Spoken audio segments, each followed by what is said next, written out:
बिस्मिल्लाहिर्रहमानिर्रहीम। अस्सलाम वालेकुम मेरी यूट्यूब फैमिली, कैसे हैं आप सब? हम सब ठीक हैं अल्हम्दुलिल्लाह। आज हम जा रहे हैं शादी के लिए मेरी आपी की तरफ और आपको करवाएंगे रास्ते की सैर। और अगर आप मेरे चैनल पर नए हैं तो चैनल को सब्सक्राइब कर लें। तो चले आए शुरू करते हैं हम अपना आज का ब्लॉग। जैसा कि आपको पता है कि पिछले कुछ दिनों से मेरे भांजे की शादी की तैयारियां चल रही हैं। मैं काफ़ी ज़्यादा बिज़ी भी थी, कपड़ों की स्टिचिंग वगैरह कर रही थी शादी के लिए। और उसके बाद फिर हमने शादी की शॉपिंग की। शॉपिंग का भी कंप्लीट व्लॉग मैंने आपके साथ शेयर किया है। और उसके बाद कल हमने शादी के लिए पैकिंग की थी, तो पैकिंग का भी एक कंप्लीट व्लॉग मैंने आपके साथ शेयर किया। कुछ आपको टिप्स और ट्रिक्स भी बताई थी शादी की पैकिंग के लिए। और आज फाइनली वो टाइम आ गया है कि आज हम जा रहे हैं शादी पे।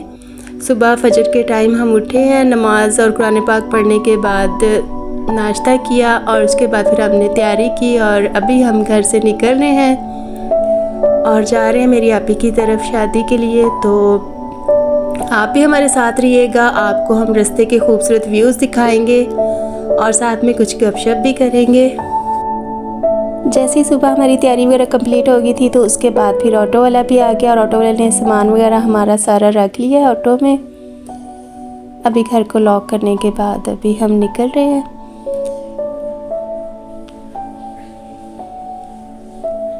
अच्छा, ये जो रास्ता है हमारा, ये बीच का रास्ता है, यानी कि फसलों में से गुजरते हुए हम जाएंगे। और जो इधर के व्यूज़ हैं वो बहुत ही प्यारे खूबसूरत से व्यूज़ हैं, तो वो भी मैं आपके साथ शेयर करूँगी। और उसके बाद फिर शादी के व्लॉग्स भी मैं आपके साथ शेयर करूँगी इंशाल्लाह। ये देखें जी हमारे गांव का खूबसूरत सा माहौल। ये एक घर के सामने बकरियां बंधी हुई थी और साथ में मुर्गियां भी दाना चुन रही थी। और ये देसी सा माहौल देख के भी बड़ा अच्छा लगता है।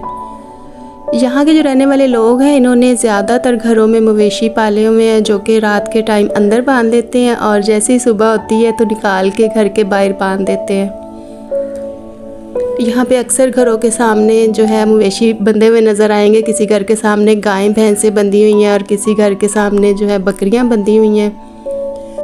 इससे पहले जिस गांव में हम रहते थे वहाँ पे ज़्यादातर लोगों ने मवेशी नहीं पाले हुए थे। अगर किसी के है भी थे तो उन्होंने मवेशियों के लिए सेपरेट से जगह बनाई हुई थी जिसको हाता बोलते। एक खुला सा हाता होता था, तो वहीं पे उनके मवेशी जो है रात दिन रहते थे। एक कमरा भी बना होता था कि अगर रात के टाइम सर्दी है तो मवेशियों को अंदर बांध देते थे और दिन के टाइम बाहर बांध देते थे।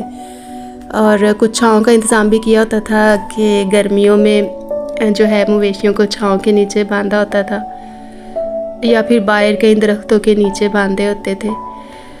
तो वहाँ पे फिर जो हाता है उनका, वहाँ पे कोई ना कोई आदमी उनका रात के टाइम सोता था पहरे के लिए, क्योंकि ख़ास करके जब सर्दियाँ होती हैं, सर्दियों की रातों में अक्सर जो है मवेशी चोरी भी हो जाते थे।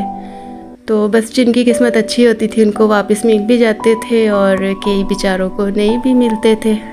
चले जी, खैर अभी आप देख रहे हैं हमारे रास्ते के कितने खूबसूरत से व्यू हैं। ये माल्टे का बाग है और साथ में आम के दरख्त भी लगे हुए हैं। ये गन्ने की फसलें हैं और बड़े खूबसूरत से दरख्त हैं, सरसब्ज और प्यारी प्यारी फसलें हैं।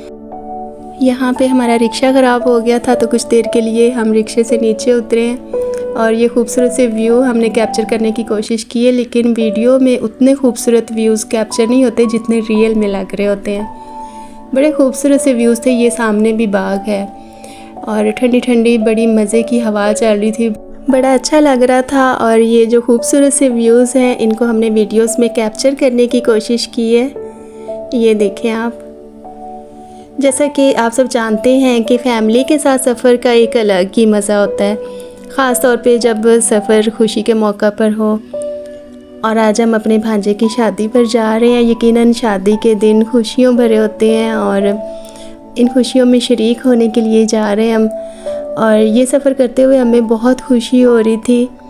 अल्लाह का शुक्र है कि हम सब साथ हैं और एक दूसरे के साथ खुशियों का ये टाइम गुजार रहे हैं। अब सफ़र हमेशा इतना सीधा और सादा भी नहीं होता है ना। कभी कभी ट्रैफिक की वजह से थोड़ी देर लग जाती है, कभी रिक्शे के इंजन में भी ख़राबी हो सकती है। तो यहाँ पे कोई ट्रैफिक तो नहीं, आप देख सकते हैं कि सड़कें जो है वो खाली हैं।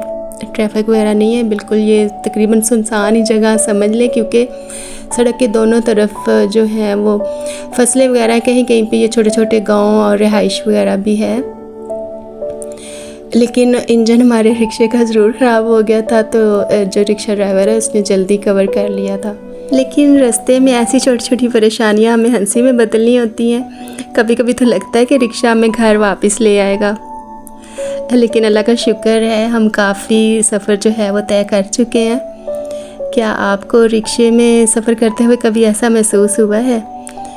रास्ते में कई खूबसूरत मनाजिर सामने आते हैं, जैसा कि ये खेत, ये दरख्त, जानवर, ट्यूबवेल्स वगैरह लगे होते हैं कई जगहों पे, और ये खूबसूरत फलों के बाग और देसी सा माहौल। बड़ी अच्छी फीलिंग आ रही होती है देसी सा माहौल देखकर, बहुत अच्छा लगता है और पुरसुकून सा माहौल होता है। अल्लाह ताला की ये तख्लीक देखकर दिल में सुकून और मोहब्बत महसूस होती है।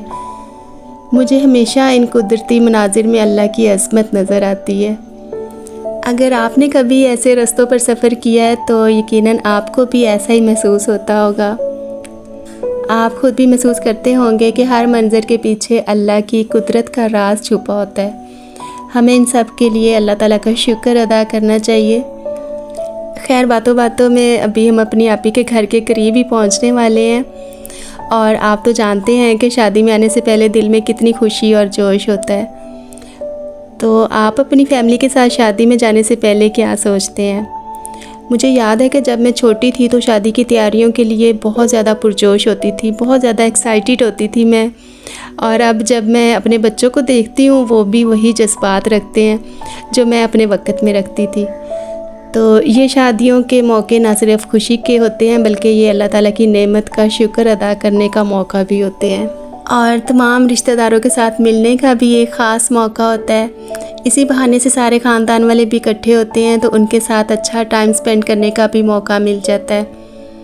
कुछ रिश्तेदार ऐसे भी होते हैं कि जो ज़्यादा दूर रहते हैं तो 6 मंथ या साल भी उनसे मुलाकात नहीं होती, नहीं मिल पाते हम, लेकिन इस तरह के मौके पर सब इकट्ठे होते हैं तो सब मिलके एक जो खुशी का मौका होता है वो एंजॉय करते हैं। इस्लाम में भी ये कहा गया है कि फ़ैमिली के साथ वक़्त गुजारना एक इनाम है। हम सबको अपने रिश्तेदारों की कदर करनी चाहिए, और इस तरह के जो खुशियों भरे मौके हैं और ये खूबसूरत जो लम्हात होते हैं इनको बहुत अच्छे से स्पेंड करके और इन मौक़ों को यादगार बनाना चाहिए। शादी के दिनों की तैयारियों में सबकी कुछ न कुछ ज़िम्मेदारियाँ होती हैं।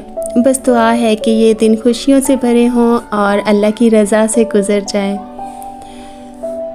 हमें अल्लाह से हमेशा दुआएं करनी चाहिए, क्योंकि हर खुशी का ज़रिया अल्लाह ही तो है। वही हमें कामयाबी और खुशी देता है, और हमें शुक्रगुज़ार होना चाहिए अल्लाह ताला का कि अल्लाह ताला ने हमें ये खूबसूरत से पल दिए अपने रिश्तेदार, अपने फैमिली के साथ और अपने प्यारे बहन भाइयों के साथ गुजारने के लिए। कुछ बहन भाई, कुछ हमारे फैमिली मेम्बर्स ऐसे भी हैं कि जो पिछली दफ़ा इस तरह के मौके पे हमारे साथ थे लेकिन अब वो हमारे साथ नहीं है। तो बस खुश रहें और खुशियाँ बांटते रहें, यही एक खूबसूरत सी याद बन जाती है इंसान की, और बस यही ज़िंदगी है। तो चलें जी, खैर आज का जो सफ़र है वो इसी के साथ मुकम्मल होने जा रहा है। अल्लाह का शुक्र है कि अल्लाह ने खैरियत से हमें अपने मुकाम पे पहुंचा दिया है। हम अपनी आपी के घर के करीब ही पहुंच गए हैं। तो इसी के साथ फिर आज का व्लॉग इधर ही ख़त्म करते हैं और मिलते हैं कल एक नए व्लॉग के साथ। और अगर आप मेरे चैनल पर नए हैं तो चैनल को सब्सक्राइब कर लें और बेल आइकन भी प्रेस कर लें ताकि आपको मेरी हर नई आने वाली वीडियो का नोटिफिकेशन मिलता रहे। और आपको मेरा आज का व्लॉग कैसा लगा मुझे कमेंट में लाजमी बताइएगा, क्योंकि आपकी जो राय है वो बहुत ज़रूरी है मेरे लिए। तो मुझे कमेंट में आप लोग बताते रहा करें। और फाइनली हम अपनी आपी के घर पहुंच गए थे। बाकी जो है वो नेक्स्ट व्लॉग में शेयर करूंगी। और अगर आपको वीडियो अच्छी लगी है तो वीडियो को लाइक और शेयर कर दें। और वो जो लाल वाला बटन है उस पे भूकंप लेके आओ या फिर भूचाल, मुझे नहीं पता, बस क्लिक हो जाना चाहिए। अपना बहुत सारा ख्याल रखिएगा और दुआओं में याद रखिएगा। अल्लाह हाफिज़।